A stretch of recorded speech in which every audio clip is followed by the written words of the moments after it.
smells. Others look like cigarettes but aren't cigarettes at all. These are the things we know impair us, the things our parents warned us about. What we're not always aware of is our new prescription, or the over-the-counter medicine we picked up just for allergies or a bad cold. See, it doesn't just matter how much of a substance you take. If you are impaired, driving is deceptively dangerous. Don't drive impaired.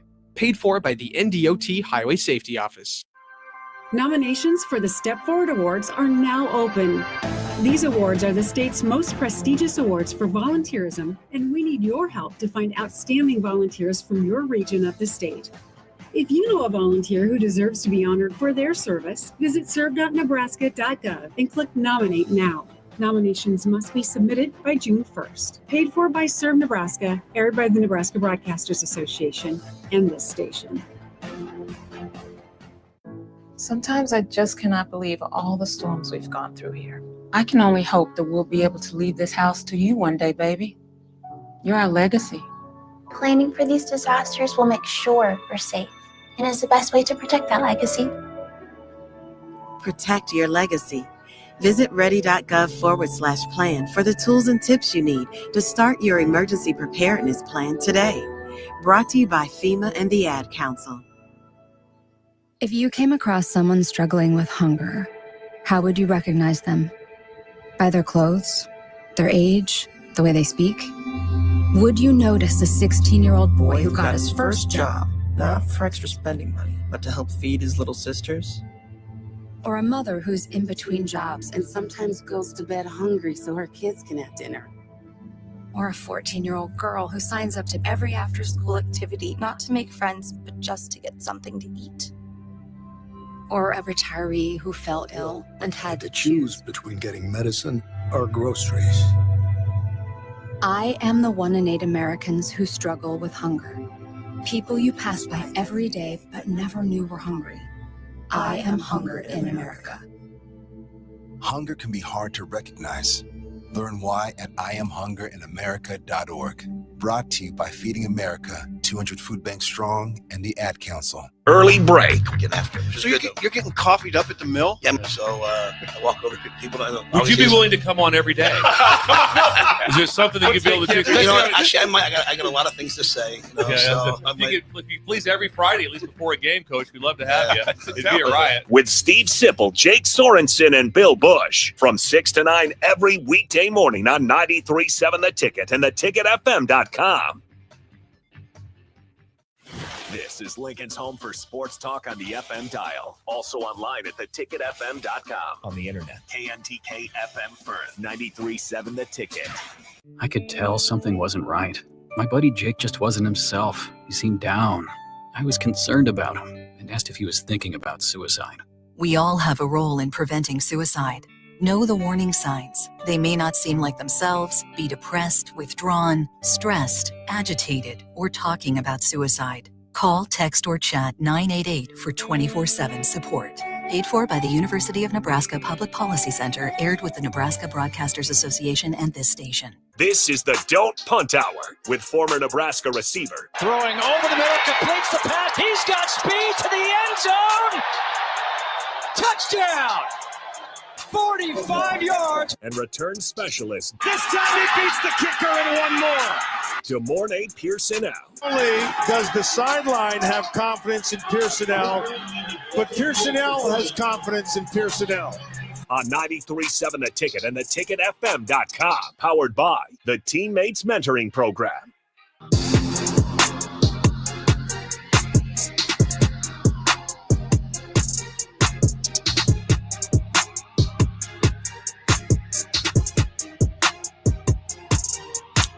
All right, welcome in to the Dump Punt Hour. Here's the runs on the ones and twos. As always, you guys can join in 402-464-5685. We do not have Royals on the airwaves. They played earlier today versus the Texas Rangers. So we'll be live the entire night, at least for the weeknights, on the brick and mortar, and then 6 a.m. back in the morning with early break. But as always, let's bring in the host as always. Demorne Pierson-El, how's it going on before we get to the 100-degree weekend, warm Thursday?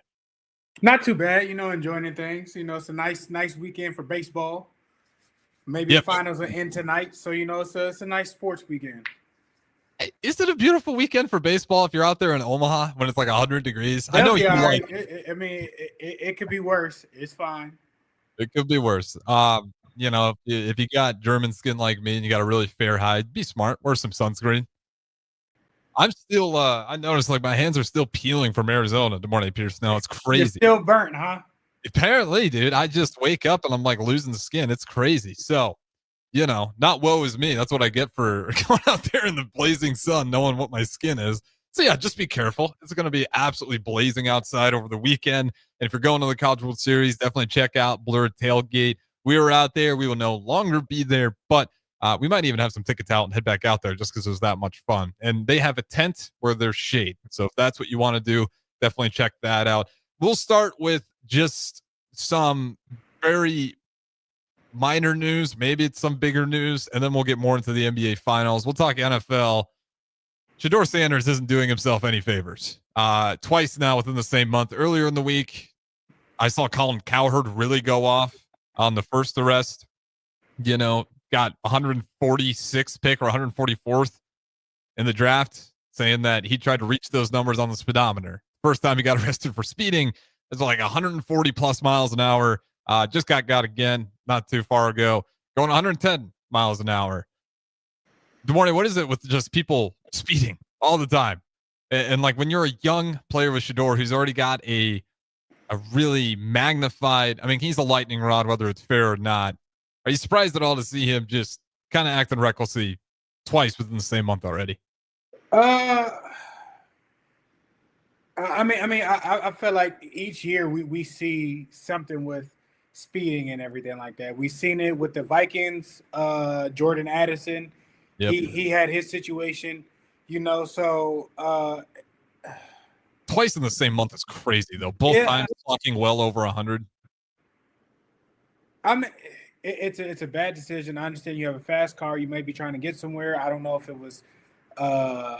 There's body footage of it. Was it in the morning? Was he going to the facilities? Was this like? I mean, just bad decisions. Bad things happen. Probably, anything after probably 10:30. So I mean, it's just him. Understanding where things are and whatnot at that time of night. You don't really need to get nowhere. As that fast and whatnot. It's one of those things where you'd rather be safer than sorry. So I mean, it's unfortunate that it necessarily happens, but it's definitely something that he can switch and change. Whether that's if you hire a driver, that way you don't have to worry about that type of situation. Maybe Uber there. There's ways around it. It's sad that that something like that that keeps happening. Yeah, and that's my whole thing is it pisses me off, not because it's Shedeur, because it's anybody. Like the amount of times this stuff happens it's like ridiculous. Like we're gonna get a terrible story and someone's gonna lose their life one of these times, and they already have in the past. But yeah, like it's not cool for any. I don't care if you're an NFL and you're Shedeur Sanders. It's like anybody that does that. When I'm driving on the road and I see somebody fly by me at 140 miles an hour on the interstate, I'm pissed because they're putting people's lives at risk for no danger. And it doesn't make me a saint. I've definitely sped before. I've paid speeding tickets. But when you just got to have that responsibility. So I don't know if that's something where the NFL, even college football, we see it with the NIL money that those kids are getting. Like it needs to get really drilled into these guys' heads. Like this is it's no win situation for anyone. Like even if you speed and it's fun for a little bit, like that chance that it does go horribly wrong, you never want to be a part of it. So it pisses me off. Twice in the same month is ridiculous. Someone just shake him a little bit, make sure he understands. Or, like you said, like get an Uber everywhere if you can't control yourself. You got a Sprinter van. I mean, people rent Sprinter vans to go out and everything like that. So, I mean, it's not like he doesn't have the money. It's just a poor decision. Poor decision. And again, you are a lightning rod. Like it's going to look bad on the entire organization. And he's just already got a big uphill battle right now. So seeing stuff like this things are just going to pile on, especially when it's twice within the same month. But, nobody got hurt. So it can be a learning lesson and move on from there. That's all I wanted to say about it. I don't want to bag on him too much. We do have NBA Finals about half hour away here, a little less than that. Game 6. We talked about a lot before. Has it changed at all? Who do you got tonight? Halliburton's not playing tonight, right? He's in. He's playing. Not too long ago they announced it.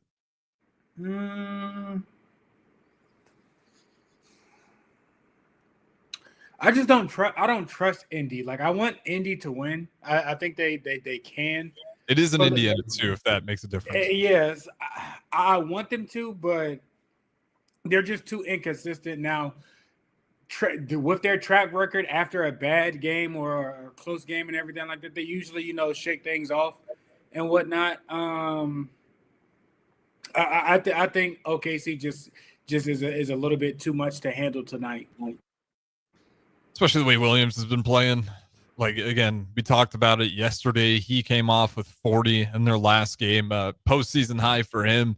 And it's been consistent. Like every game, he's getting 25 plus points. It feels like on really good consistency. And then Shea's just so comfortable. I have yet to really see a game where Shai Gilgeous-Alexander looked uncomfortable. And the Pacers haven't been able to get him out of rhythm. You give Shai credit to we're talking about. He's been annoyed and irritated, but I would agree, not comfortable. I mean, I wouldn't say that. Yeah, it's just for me, he's had some moments, but when it seems like he does a really good job on when they ratchet up on him and it's not going the way he's doing a really good job keeping the ball moving. Understanding that he does got a guy like Jalen Williams, you still got Chet Holmgren, you got Lou Dortz if he decides to go off that night. And Dortz offensively has significantly gotten better. He's had some really big moments. I think the last time we saw Lou Dortz be an offensive weapon significantly in the postseason was the bubble tournament where he went crazy from three. Not to the same extent, but you're seeing a much better offensive version of him. He's just playing really comfortable to me. Like, yeah, he gets times where he's irritated and bothered, and the Pacers do a good job, but he does a good job adjusting when it gets to that point. Where the Pacers, on the other hand, just haven't really been that good with the real-time adjustments, and that's what's been killing them. Over-under on turnovers for the Pacers tonight. I'll give you 20. I think the last two games they've had well over 22. I think it's like 24 and 26. I'll go under. I think they need it to win. Yeah. Because OKC, we talked about it yesterday as well. Like, they're just doing a much better job understanding that this team turns the ball over a ton. And if we just score on those turnovers, we will win these games. Game one, they didn't score off the turnovers despite getting 24. And they only coughed up, I think, like between 6 to 11. And they lost by a few points because they were not converting on those turnovers. So it didn't even hurt the Pacers to play fast, up-tempo, and really risk it on a lot of those offensive possessions because Thunder weren't making them pay for it. Every game after that, the Thunder have made them pay, and it's just been a different story. I don't know if you're the Pacers, how do you pull that number back? Because a lot of it is the same reason why they're the number one offense. Like, you play fast in transition because they struggle on the half court. But if you try to pull back on the turnovers, you're probably not going to be as aggressive down the court, and you're going to have to play a lot more half court basketball. How do you bounce that one out if you're Rick Carlisle? That one is a little bit more harder to do. I think they just have to be more cautious and careful with the ball, and that's a lot easier said than done. The stuff, a lot of the stuff is kind of either careless or panicky, to where where OKC has gotten them in situations where they thrive, and if they drive into the basket, you see 3 or 4 guys, swiping at the ball and everything like that. So understanding that and not necessarily putting the ball in a vulnerable place to do that, or if that's coming, have a plan to go, with the ball. If that's necessarily a ball fake, and then having a bounce pass or a different type of pass to get to the open spot, I think you have to be more crafty and more, your IQ has to be aware of that it's coming to kind of beat that or anticipate it.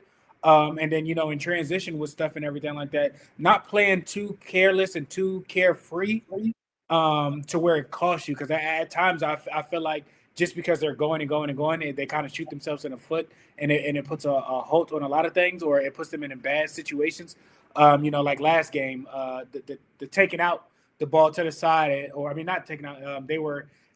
He picked up his dribble and he threw it one way, and the guy thought he was doing that, and he was doing something else. So it's something that they can control, and the turnovers are going to happen. It's part of the game, but the fact that y'all average, over 20 or average over 18 in just about every game, for you to be in the finals, doing that and everything like that, and being as good as the team that they have been this postseason, has to kind of stop for you to win these type of games, because OKC's not gonna leave the door open for you. Like they're going to try and slam it shut. nail it and everything like that. And turnovers is where you can, subtract some of those points and make them earn it a different way. Yeah, and that's where it's not all just like the Pacers are just new sloppy team. Like I'll give some credit to OKC too. Like it's the number one defense for a reason. Yeah, they got a lot of length. Even Shai Gilgeous-Alexander, maybe not the biggest guard, but he's definitely got a positive wingspan, and he's quick and nimble and just hard to get around. He's really good at keeping his hands to his side and not just racking up fouls and just moving his feet and then just forcing you down into the trees that they have, whether it's Hartenstein, Chet Holmgren, or whatever backups they have in there. Just really good. And then Miles Turner, to me, that he's got to be the X factor. He has to have a big. He has to have a big night.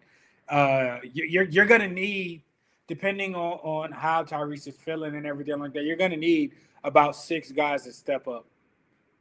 Yeah, like I'm just a little bit surprised to see Miles Turner being outplayed this much by Chet and by Hartenstein, especially like Hartenstein's been a nice little wake up party for him. He's had some games where he's just really caught his rhythm. He's got that nice little hook that he loves utilizing, but Miles Turner just has not been able to find the groove. And part of that is going to be tough because you go back to the transition offense. Like that's how he gets his. And I think Thunder have just been so good at getting back on defense, which is allowing these turnovers to happen.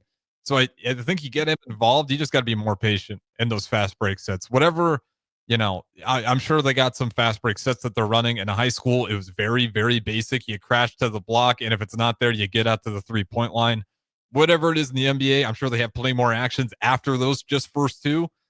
But just be more patient on those fast breaks. I think that's got to be the part where if it's just not there, they got to get more comfortable pulling it out and just waiting for something better within the shot clock.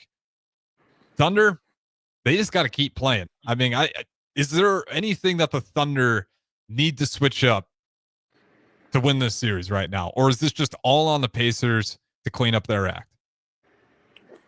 I wouldn't say there's nothing that they need to do. I mean, what they've been doing has been winning. It's been closing the door on things or whatnot. The Pacers could make it a little bit more closer without the turnovers, but I mean, they're losing games that they're in. I mean, two of the games that you lost, your best player didn't show up. Mm-hmm. And I understand he was hurt the last game and everything like that. And I get that. So much of that is not necessarily on him, but still early enough in the game, you still wasn't, he wasn't active enough to at least, make some type of a difference. And if you can't go and everything like that, then don't be out there and put yourself, in harm's way and whatnot. And if you weren't helping them on defense, you weren't helping them with rebounding, you weren't helping them necessarily with assists and whatnot. I mean, you're kind of a weakest link out there. Just go ahead, lick your wounds, sit down and everything like that, and get somebody else in there for majority of the game. And they still had it, down to 2 with 2 minutes to go left in the last game. So yeah, a little bit over 2, I think. Around that. So it was a close, winnable game, Mm-hmm. And then turnovers move. The momentum swift and it switched, and the avalanche started, and there was no stopping it. Yeah, if you have a crazy 3-point shooting night, like the Pacers, anybody can beat anybody. But I'm in the camp like the Thunder are just going to hold on script. I think walking into this game, to me, it's up on the Pacers to switch up their whatever they got to do to fix the turnovers. I know it may be ad nauseum that I keep repeating turnovers again, but if you're, but that's really it. Like, I mean, they've been shooting pretty well consistently to keep up with them. Whether or not if Shai goes off or if he doesn't go off, it's been relatively close. It hasn't been a blowout. So I mean, they're right there. It just depends on if their 3-point shooting is hitting, and if Tyrese is having a good game or not. Honestly, that's what it comes down to. Because with turnovers or not turnovers, you've won games with turnovers, you've lost games with turnovers. So if you can control that better and not give them just easy buckets that they can convert on and everything like that, it makes the game that much closer.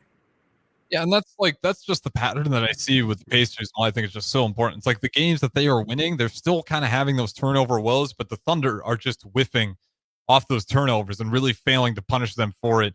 So I think that's the script. Also, Tyrese Halliburton, he's got to play better. Final thing I got on this game tonight, and then we'll talk about legacy in the future. What do you got for Tyrese Halliburton? Like, what do you think if you're going to – I don't want to go point stats, but percentage-wise, where do you think he's at tonight? Like as in his health, or do we think we get a full 100% Tyrese Halliburton 90? No, I mean you at least I would say at least like the floor is 75. I think to the highest maybe like 85. Yeah, and I think that's not enough. I'm gonna go with Pacers tonight because I think it's fun and I want the series to continue. And like I've just been woeful, I'll be honest, picking these playoffs. So we're just gonna swing at it again and hope for the best. Give me the Pacers. I would like to see it go to 7. Who do you got? I got OKC. It's tonight. All right. Well, if that's the case, does this put Shea in the argument for the greatest Thunder?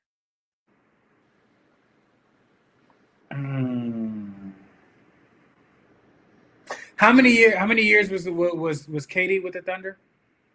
Are we counting the Supersonics or not? We can put the Supersonics because I think they got one with Supersonics. Yeah, in 1979 they did get one. Obviously not Kevin Durant's team, but yeah, it's the same team, different name, same team. Supersonics, I'd include them. I think it would be a co-chair with he it would make him and KD, I feel like, on the same level. Now, if OKC, you wouldn't put Russ over KD? No. I mean, no. No. They made it the exact same length, and Russ stayed, and KD left. I'm going KD still won. There's no shot I'm giving it to Kevin Durant. That's your opinion. I like I said, with him winning, I think him and KD sit in the chair and habitated. If he wins 2, it's for sure him. It's for sure Shea that has it. And I understand that they won the championship or going to win the championship. I get that, but I also think people forget, like KD became what he is because what he was doing with OKC. Yes, what he did was a Thunder it sucked and with the Warriors it sucked and everything like that. But KD had the league in a chokehold. Yeah, I mean he did, but he also had Russ and James Harden in that run, and it was Kevin Durant was really awesome in it. Don't get me wrong, but I mean, how many MVPs? You weren't as afraid of the Thunder when it was just Russ. You knew it was just him. Yeah. But that's why I think Shea's above Russ if he wins it. He has to win it though, because you can't. I mean, Russ, what he did there was still incredible. I mean, he made history somewhat, averaging a triple-double. I think the first one to do it I think he's the only player to average triple-double. Correct? He either passed Oscar Robertson or was the first player. He definitely passed Oscar Robertson, but I also think he might average triple-double and be the first player to do it throughout an entire season. But he just actually made history there. But I will say, if Shea wins it, it's kind of, I mean, you like Kevin Durant. Kevin Durant has one MVP with the Thunder. Shea would also have one MVP with the Thunder, and he would have the only championship ring for the Thunder, unless you count that 79 Supersonics team, which Kevin Durant or Russell Westbrook or Shea obviously aren't a part of.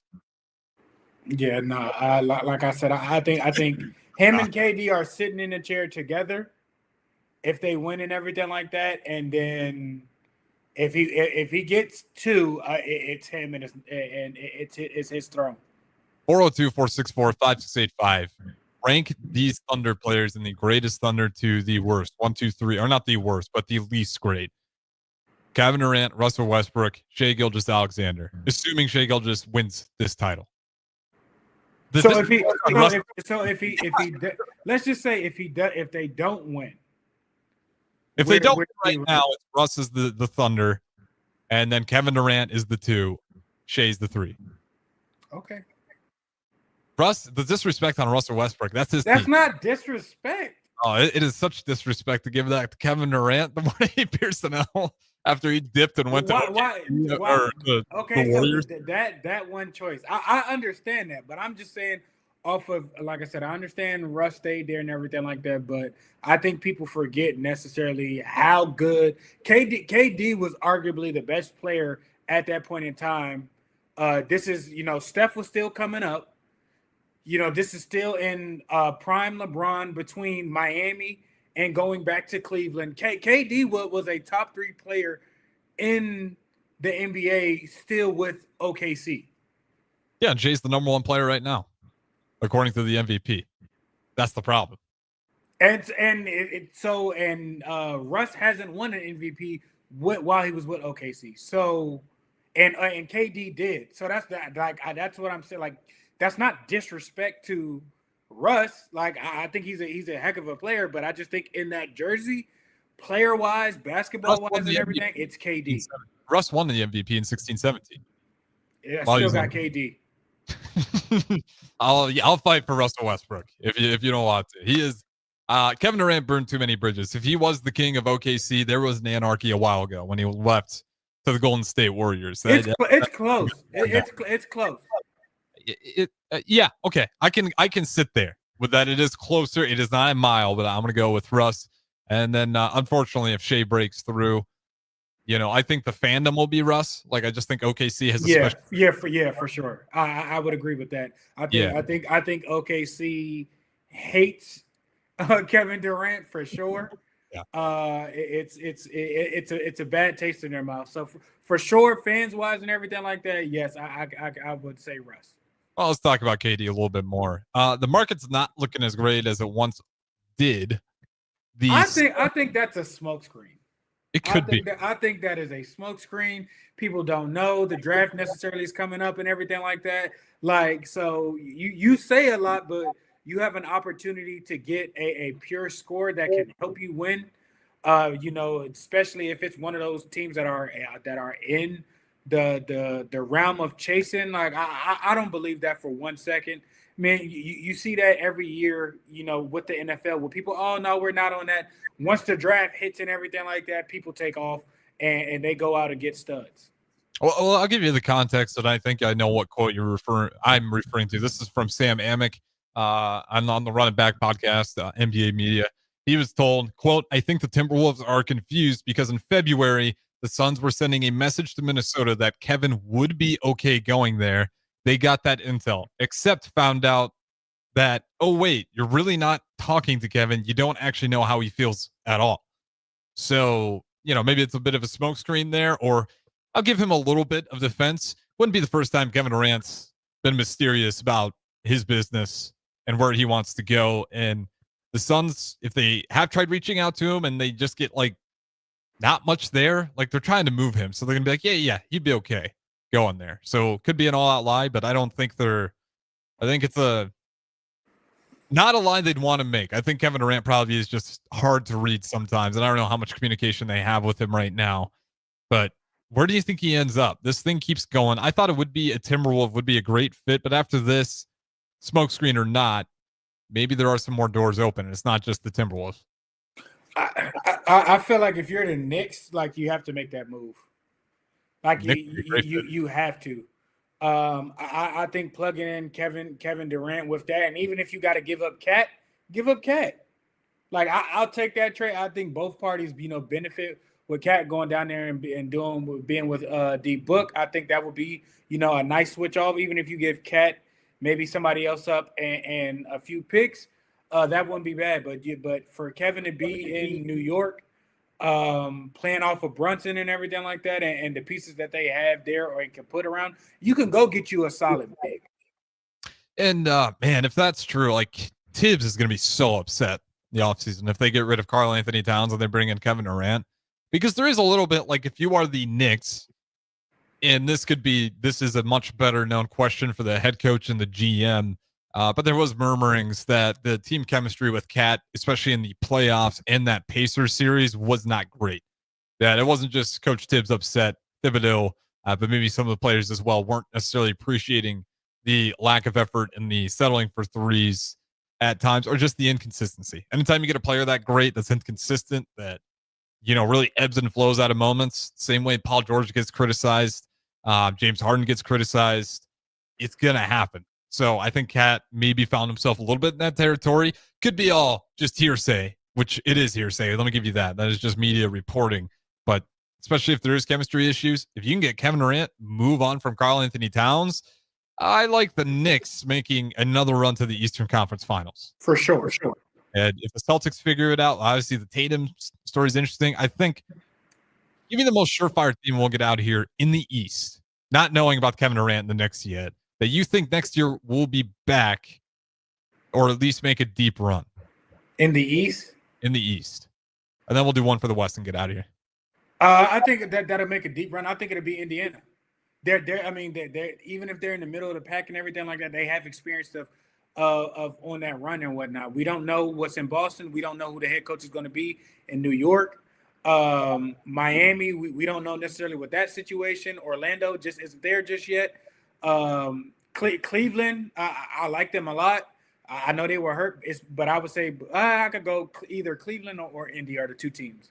Yeah, I'm thinking Cavs, and this is assuming they stay healthy. Because my whole thing for the Cavs is like, that's brutal to have that great of a year and just you lose your best 3-point shooter, you lose your defense player of the year. Donovan Mitchell's got to carry the weight, and it's just was not a great. It was at the wrong time. Like it hurt. You caught the injury bug at the wrong time. Mm-hmm. Otherwise, if you want to go continuity, yeah, I love it. Indiana Pacers. Over in the West, I'll take the layup Thunder. I'll go Minnesota. Okay, yeah. That's fair enough. I appreciate you not just hopping on the bandwagon there because that is the very obvious answer, the Thunder. Obviously, I think a lot of teams, I think the Nuggets will be good as well, but it's clear the Thunder right now kind of have that chokehold on the West, not only in win-loss record in the regular season, but they're playing in the finals and everybody else in the West isn't. All right, with that being said, we'll throw it to break. We'll talk some Husker football on the other side of things. Don't Punt Tower, Morning Pierson-El, Harrison Arns. We'll talk to you in a bit. Alexa, play 93.7 The Ticket. Okay, playing 93.7 The Ticket. Alexa, turn down the lights. Dimming the lights. Alexa, order a pizza, the big one, all the toppings. Are you sure that's a good idea? Alexa. That's a lot of pizza for just one man. Alexa, just do it. Stop judging me, just do it. As you wish. Thanks, Alexa. You're my best friend.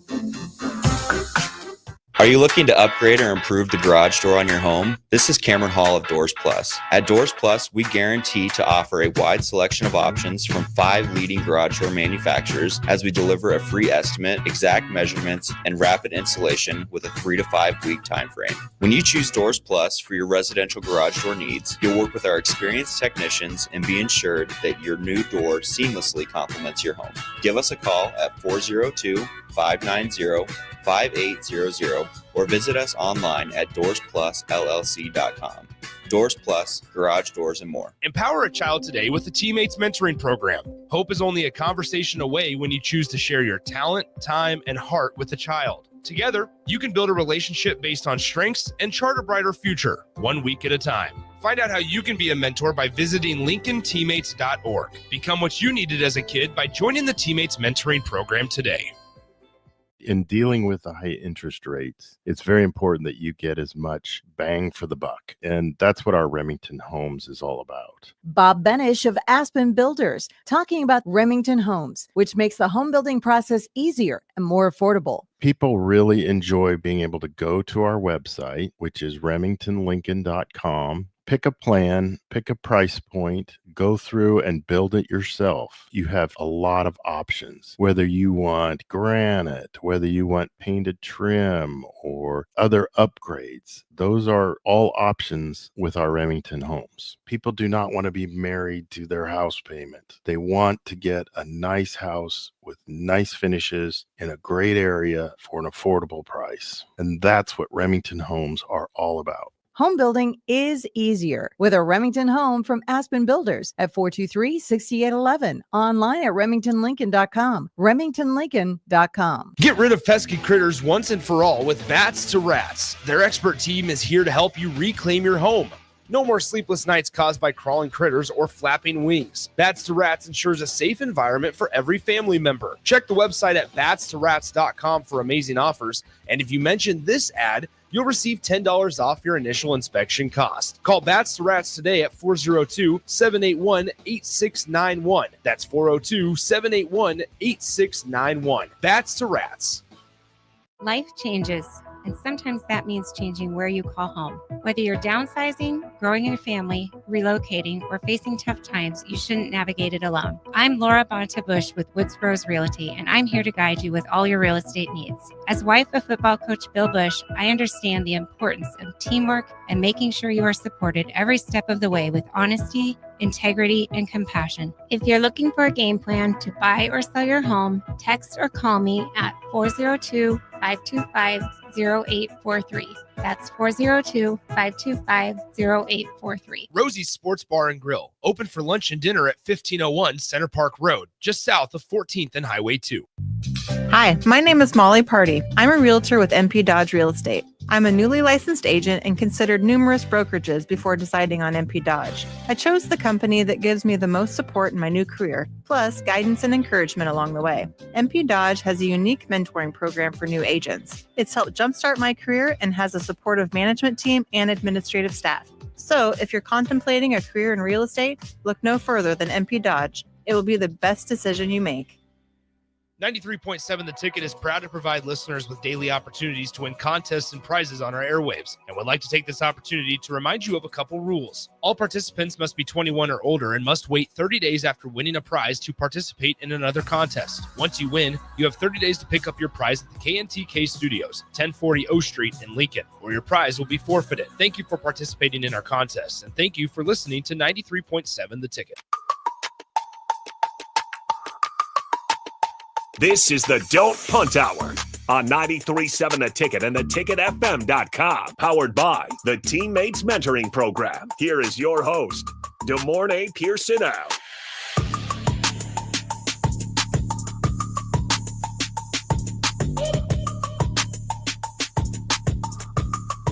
All right, welcome back in. Don't Punt Hour. Harrison Arns on the ones and twos. We got the morning Pierson-El streaming in. You guys can always join in via the text line in any of the streams. All right, we'll switch up. We'll talk some college football here. We'll talk Husker football. But before we get there, let's talk about some more bills and proposals and some more laws. The morning Pierson-El, our favorite segment of the Don't Punt Hour that was never designed. It just has become the way of college football as we see it today. This one, you'll never guess the state either where this bill is trying to get passed.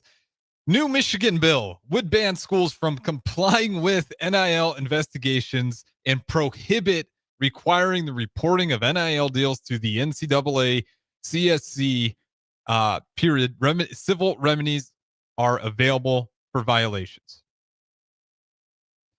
Here is I'll pull it up right here. I'll read. This is basically what the bill contains. And I'm not going to read all of it because it's a lot, but you guys will get the gist. This is from the actual bill itself. An athletic association, conference, or other group or organization with authority over intercollegiate athletics, including but not limited to the National Collegiate Athletic Association, shall not do any of the following, which goes on to sum it up for you: accept a complaint, open investigation, threaten a penalty, impose a penalty, or take any other adverse action against a prospective or current college athlete, an athlete agent, a post-secondary educational institution, athletic program, or a third party as a result of engaging in activities protected by this act. Basically, you have no right to interfere with any of my NIL dealings. If you do so, and this bill gets passed, it will be against the law in the state of Michigan, which is extra ironic because the Michigan State AD has already, I think, put in the pen and paper in signing up to work very closely with the commission. So, thoughts on that? The Marty Pierson-El on this bill that wants to just ban universities at all from being a part of NIL or the NCAA. Oh, hold on. I got to unmute you there. Or you got to mute yourself. It's not going to get passed. A lot of people like it for some reason. I'm surprised to see support for it. I didn't think it'd get passed at all, but I'm seeing some people really are actually thinking it will get passed. It just throws a wrench in the entire point of everything. And it goes back to zero accountability. Just let us do what we want. I just don't understand necessarily like why that is coming about. It's like because they want monetary. They want to dominate in recruiting. That's why they don't want. I get that point. Yeah. I get that part of it, But at some point in time, you have to have checks and balances with certain things. Like it can't, like things are gonna get too out of hand, and it's like what are we doing? Like what is the point? Like let's get back to making the main thing, and stop trying to get around loopholes, with certain stuff and everything like that. Because at some point in time, okay, if it gets past that and everything like that, I mean, would the Michigan schools be kicked out of the NCAA and just be independent? And obviously, they NCAA would never want to do that, and the NCAA would probably cow too, like it always does, and just follow the money. They will not want to afford to lose Michigan. It's always something. It's always money. It's always something, and it's a headache. It's a migraine. I mean, every year it's going to be something. Like this is like the first of many to come. Every year somebody's going to try something to get around necessarily to get an unlimited amount to where people can put in and get money and move it for players or whatnot. So it's madness. Yeah, they need like a 2-year trial where it's like nobody can put in a new bill until we at least try it for 1 year. Like let's just try it out and we'll see what happens. I get it. Like that's a terrible idea because some bills are awful and you just wouldn't want to give it a year, or some of these proposals don't work out great. You'd want to cut it sooner than later or fix it before it actually goes live. But this one is like, just feels like we finally got the whole thing together, and it's still not perfect. And everybody understands it's not perfect. And but it's moving in the right direction. Yeah. And then the Michigan, I can't remember who's trying to push the bill forward. It's just like, yeah, we'll just scrap it all. We want to dominate. And this is the way I read it. They want to dominate in recruiting. Therefore, it's my only thing is just like, what is the outline of like, what is the outline for the NCAA to deny a NIL proposal?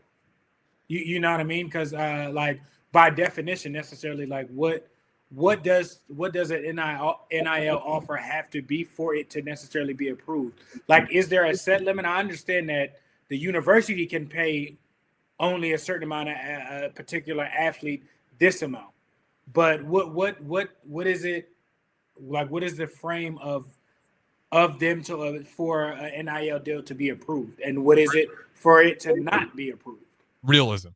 It just has to be realistic. So that's the CSC, the College Sports Commission, which is part of the House Settlement Bill, right? These guys' jobs, and I think we talked about this a little bit before, if I got a business that's raking in $5,000, but I actually am a billionaire in this business, I just do it for fun, whatever.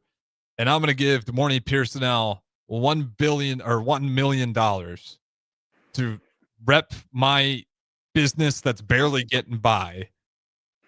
The CSC would see that and being like, okay, this isn't about business. This is clearly you just paying off this player. In no world is this helping your business. In fact, it's burning it down because you're just taking a ton of money. It just has to be a realistic deal. So if you're a really, really good quarterback like Dylan Raiola and you sign with Adidas, you can make some fat checks. And those will still get cleared and they will pass and you will get your money. Now, if Dylan Raiola signs $1 million deal with some local tiny business, it's probably not going to pass because that money's likely not. It's nothing to do with the business. It's just all about, I have a bunch of money. I'm going to put it as NIL so I can get this money to the player. So I have a question. Let's say, because I mean, it'll be hard to track actual dollars. For let's just say if it's somebody local, say they have something with Pinnacle Bank, just for instance, or what's another any type of Pinnacle Bank, something. What if it's a low amount? Let's just say for 20K. Yeah. And it necessarily gets approved. How can you check and see that it'll actually be 20K? What if they give them $1 million in person? Like there's ways around it. Well, the bag man will always exist. Yeah, that's the problem. Like we've talked about the bag man, and like even with this Michigan bill, like if this got through, like then you wouldn't need the bag man because we talked about this. The bag man was the bag man, always was, and then they became the deputy. Like it was the weirdest reversal. You went from the criminals of college football to the heroes. Yes, running the damn show. And now they're getting this new house settlement has put them back to, you can't just do whatever the hell you want. It's a noble role you can take and follow the rules, but I think a lot of them are just going to go back to being bagmen. And this bill is, do we really have to go back to being bagmen, or can we just have it out in the open? This is a lot more fun being the deputies and heroes of NAL. I don't really want to go back to hiding in the shadows. That's the way I read it. I think that's the only way, the reason why they're doing this. And this is the funny part with Michigan State that I was talking about, because I want to make sure I'm not misquoting. So the new Michigan State director, he probably hates this bill. Jay Batt will be required to cooperate fully with any investigations conducted by the College Sports Commission, the CSC, according to a copy of his recently signed contract. Batt's $12.6 million deals is one of the first publicly known athletic department employment agreements to explicitly reference the CSC, which was officially unveiled last week following the House versus NCAA House settlement. So we already have contracts out. It's been signed. It's for $12.6 million. And if this bill gets passed, it will be illegal for him to do his job. Yikes. This is just madness to Mornay Pierson-El. The legal laws around college sports is a never-ending cycle. And now we have the current Michigan State under contract where, again, I hope this bill doesn't get passed. I don't think it will, but I'm a little bit surprised by seeing some of the support for it. Seems to be like a lot of rich people that have money to throw at these NIL universities. But if that got passed, like, it'd just be the craziest. I don't know what you would do if you're the Michigan State director. You'd have to shred up that contract. It'd probably just fall void. But craziness. That took longer than I expected to. Husker football. We are going to talk about that. Real quick, Morning Pierson-El, before we go to break, I'll tease it. When you look at Jet Tamalia, who is a 2026 quarterback who signed with Alabama, and then you look at Dayton Raiola, who's our 2026 quarterback, do you have any, maybe we went too close to the family tie judgment? I won't let you answer yet. We'll talk about that on the third and final segment. The class of 26 quarterbacks, Dayton or Jet, do we make the right decision? Don't go anywhere. Don't punt hour with the Mornay Pierson-El. Several irrigation contractors in Lincoln go out of business every year, leaving sprinkler system orphans begging for service. The folks at Judson Irrigation shed a tear for these little fellas. They've been coddling these orphans for more than 40 years. From redesign, repairing, replacing, and restoring, remember the Judson Irrigation Orphanage. Call the Judson Irrigation Orphanage 402-420-6277 or judsonirrigation.com. At Valentino's, we're on a mission for tradition. On every slice, for every bite. Golden baked crust, cooked to perfection every time. Savory sweet sauce that's made from our own secret recipe. Loaded with the perfect amount of fresh toppings and melty mozzarella cheese. It's the tradition that Nebraskans have come to love. From game day to every day. Valentino's. Taste the tradition. John Henry's has a brand new membership club to protect your entire home in one program. With a VIP and a deluxe option, we will help you find the plan that best fits your needs. Receive discounts on services and equipment, priority service, complimentary inspections, and so much more. Protect your home's plumbing, heating, cooling, and electrical systems all in one membership. Call John Henry's to learn more. 435-5555. John Henry's Plumbing, Heating and Air, and Electrical. Mike, the insurance company wants us to replace the roof. Wait, what? I thought everything was fine. Yeah, it says right here our roof is too old and they won't be able to cover us anymore. I guess it is 15 years old. Hi, I'm Austin with Roofing Service Company. We help homeowners with their roofing and siding projects. Financing options are available and we can get you under a new roof no time at all. If this sounds like you, visit roofingservicecompany.com. That is roofingservicecompany.com. Are you ready for a new opportunity? Check out Sandhills Global. Join a dynamic team where your skills are valued and your career can soar. We offer full-time positions with a 4.5-day work week, competitive pay, excellent benefits, and a positive work environment. From IT and marketing to sales and finance, we're looking for talented individuals just like you. Apply today at sandhills.jobs and take the first step towards an exciting future. That's sandhills.jobs.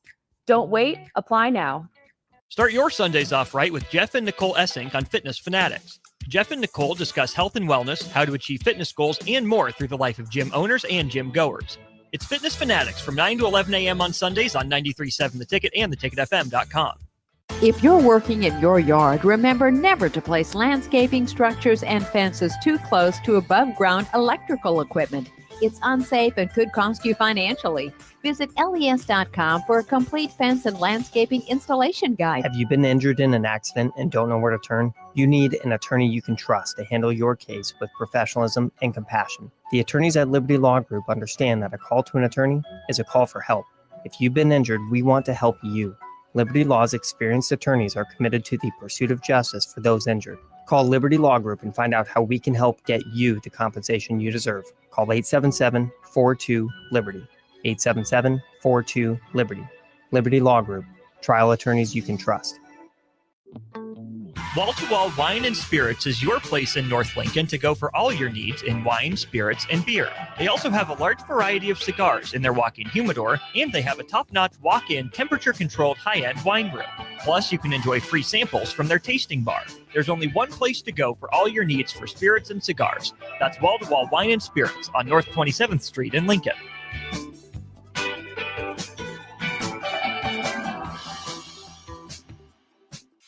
93.7 The Ticket is your home for every Kansas City Royals baseball game. Bobby Witt Jr., Salvador Perez, Vinny Pasquantino, and the rest of the Royals attempt to make the postseason for the second season in a row. And you can hear all the action on 93.7 The Ticket and theticketfm.com. Your home for Kansas City Royals baseball. This is the Don't Punt Hour on 93.7 The Ticket and theticketfm.com. Powered by the Teammates Mentoring Program. Here is your host, DeMornay Pierson-El. All right, welcome back in the final segment of the Don't Punt Hour. Before we switch things over, me and Jackson will run another hour here solo, and then we'll give you some best of tickets throughout the week. All right, good morning, Pierson-El. We'll talk about a class of 2026 class with Nebraska. We got one quarterback already committed at Dayton Rayola, class of 2026, but also Jet Tamalia out of Omaha, Nebraska, the native heading out there to Alabama, has committed. Do you look at this with any sort of worry, or is this just you get Dylan Raiola, it makes sense to extend it to the family, and it's not like Dayton is this nobody. He's a 3-star athlete himself. Your thoughts on the 2026 quarterback class recruiting? I mean, that's a tough situation because I don't necessarily know. Clearly, you know, they value and look at things differently. I mean, you got somebody up the road who's, you know, stock has definitely went up over these past couple months. So, I mean, if they didn't value him, you know, because I don't know if he's been a 4-star for a while, but I knew, you know, Jet was the number one quarterback in the state last year, so this is not, you know, something new. I mean, he played at Memorial, so you've seen him live and in person. I mean, the staff was at the game. I mean, I personally seen Matt Rule at the game. I don't know if it is a family ties type situation or anything like that. I mean, but clearly they went after who they went after. I mean, and for whatever reason, that's what they want. Yeah, and to me, it's again, this is me looking into it. Like, if you got the native 4-star who, I mean, by all means, was highly sought after, and it's like it wasn't just because he's a Nebraska kid. You saw the big schools offering and swooping in, and it was just, it feels like one of those unfortunate situations to where you are kind of going with the family ties here with Dayton Raiola. Could be wrong. Maybe they do really see a lot in similarity in his game, and they're like, if we get Dylan Raiola and he's great. If his brother has that similar style to him and that's similar, and sometimes it is just a family thing. Like, you know, certain people from certain families are good workers, and not to say Jet Tamalia isn't, but maybe they just have that really good connection with the Raiola family. Obviously, their legacy is kind of riddled all throughout this place and only has the opportunity to be riddled more throughout Nebraska history, considering with what Dylan Raiola does this season, and if he chooses to upcoming seasons. And as well, if Dayton, if he continues to develop and he becomes a starting quarterback here at Nebraska down the road, there'll be a ton of Raiola legacy around here. That's all we really got on the 2026 class. Obviously, Jet Tamalia, best of luck to him out there in Bama with the Crimson Tide. Not the Crimson Tide, but good team nonetheless. I mean, like I said, I mean, they said that they're going to evaluate guys in state before, just giving out offers.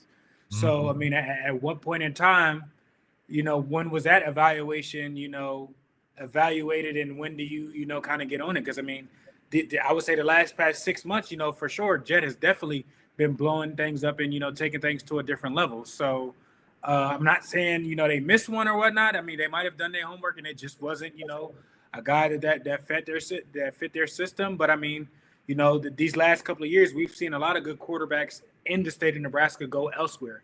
Zane Flores, I mean, Danny wasn't committed to Nebraska for a long period of time before switching and everything like that. So I mean, my only complaint about Dylan Raiola, bad timing, man. Like, you couldn't have been born like 10 years prior. Like, we got Daniel Kalen, native, great quarterback. Jet Tamalia, native, great. Like, you got Braylon Warren on the rise and come up. I mean, right after Jet, I mean, he'll probably be quarterback in the state and everything like that. So I mean, the talent pool here, honestly, for the past couple of years, quarterback wise, has been good. I mean, they got Cole. I can't think of his last name. Went to West Side. He's up at NDSU. Like I said, Zane was a 4-star quarterback. He went to Oklahoma State. So I mean, it's been some really good quarterbacks, in the area or whatnot that have chosen to go elsewhere. Yeah, and it's just, a lot of it is, and then again, I say this cheek and tongue, is Dylan Raiola. It's like we got a 5-star at the same time period where, we never know how these guys are going to actually develop at the college level. But like, hey, you get some 4-stars like Jet Tamalia. Again, same thing with Daniel Galen. He is the elite 11 at quarterback, or elite 12. For sure. I think he finished at 11 in that camp. So like, he is on that same road as like Daniel Kalen. And one of those guys, if not both of them, are probably going to have pretty awesome careers. And then you hope the same for Dylan Raiola. It's just crazy how we have absolutely had just a crop of quarterbacks in the state of Nebraska coming up, and it hasn't always been like that. Do you think this trend will continue? Like, is this, not just say, oh, luck, we can maybe be optimistic and credit Nebraska local state football a little bit more, in that we're not seeing so much of, it takes a while for things to get to the Midwest. And in the Midwest, I know in C2 and us, but it was all just run and grind, not a lot of quarterback play. It feels like we're evolving a lot in the state of Nebraska. No, I think at a lot of positions and everything like that, they've had superstars go elsewhere. That's not nothing that's been new. It's even when in Pelini's area, it was, or Frost's area, or Mike Riley's era. There was athletes that didn't go to Nebraska that were from Nebraska. Noah Fant, right here from Omaha, went to Iowa. You got what's the Harrison Phillips, right here in Omaha. Could have wanted to go to Nebraska. They chose. I mean, they didn't offer him. He went to Stanford and is still doing his thing. In the league and whatnot. I mean, those are only a few out of the many that have necessarily came out. Xavier Watts, you know what I mean. He was right here in Omaha and went to Notre Dame and left. So I mean, there's been positions, left, right, not just quarterback. Each year is different. Some years you might have offensive guys. Some years you might have a defensive guy. Some years you might have a skill guy, a lineman. But I mean, Nebraska has produced a significant amount of athletes, and not only just recent. I mean, look at Niles Paul. Niles Paul was up here, and we got lucky with getting him and everything like that.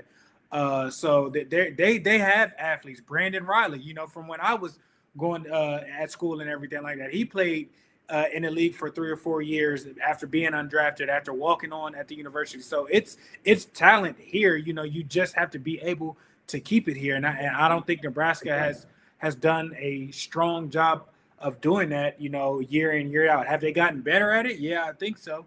But, only time will tell. Yeah, and that's the, and I was thinking more of quarterbacks in general, but yeah, I mean, there's always been great athletes coming out of the city of Omaha, and then you're always going to get the blue chip guys that coming out of Ainsworth, coming out of, Russ Hookstein back in the day from my small town in Hartington, Nebraska, that got a Super Bowl with the Patriots. Like, there's guys here. The only fear I really have is hopefully, with the roster limit, you're not going to be able to take on as much of the talent that you're unsure of. That some of those guys will inevitably fall through the cracks. But with that being said, good morning, Pierson-El. We'll get to talk plenty more Husker football next week, as well as NBA. Figure out if the Thunder went ahead and won it, and we can talk about the finish of the NBA Finals or possibly a Game 7. All right, don't go anywhere, though. Me and Jackson will carry it for another hour before we get to the best of the ticket. Good morning, Pierson-El. Appreciate it as always. I'll talk to you next week.